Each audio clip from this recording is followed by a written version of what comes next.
Hello guys, আসসালামু আলাইকুম। আজকের ভিডিওর টপিক হচ্ছে আপনারা কিভাবে আপনাদের ফেসবুক অ্যাকাউন্টের প্রোফাইল লক করবেন। তাহলে আর কথা না বাড়িয়ে ভিডিও শুরু করা যাক। আর যারা আমার এই নতুন চ্যানেলে ভিডিও দেখেন এবং ভালো লাগে যাদের, তারা অবশ্যই সাবস্ক্রাইব করে পাশে থাকবেন। তাহলে ভিডিও শুরু করা যাক। প্রথমে আপনাদের ফেসবুক অ্যাকাউন্টে চলে আসতে হবে।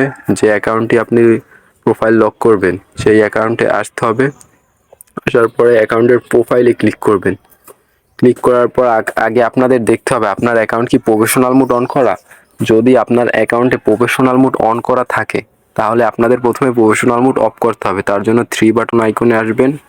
আসার পরে এই যে turn on of professional mode এটা ক্লিক করবেন। করার পরে কন্টিনিউতে ক্লিক করবেন। তারপরে টার্ন অফে ক্লিক করলে একটু লোডিং নেবেন। এবার পরে আপনাদের প্রফেশনাল মোড অফ হয়ে গেছে। তারপরে ক্লোজে টিপ দেবেন। আপনারা এইখান থেকে ব্যাক করবেন। ব্যাক করার পরে একটা স্ক্রল করবেন এরকম উপরের দিকে। স্ক্রল করার পরে আপনাদের প্রফেশনাল মোড অফ হয়ে গেছে। তারপর আবার থ্রি বাটন আইকনে ক্লিক করবেন। করার পরে দেখেন লক প্রোফাইল অপশন চলে এসেছে। এই লক প্রোফাইলে ক্লিক করবেন। করার পর লক ইওর প্রোফাইল ক্লিক করবেন।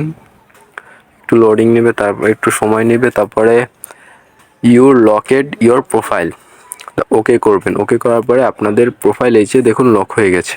এরকম আরও সুন্দর সুন্দর ভিডিও পাওয়ার জন্য অল বিডি টিপস চ্যানেলটিকে সাবস্ক্রাইব করে পাশে থাকুন। ধন্যবাদ সবাইকে, ভালো থাকুন।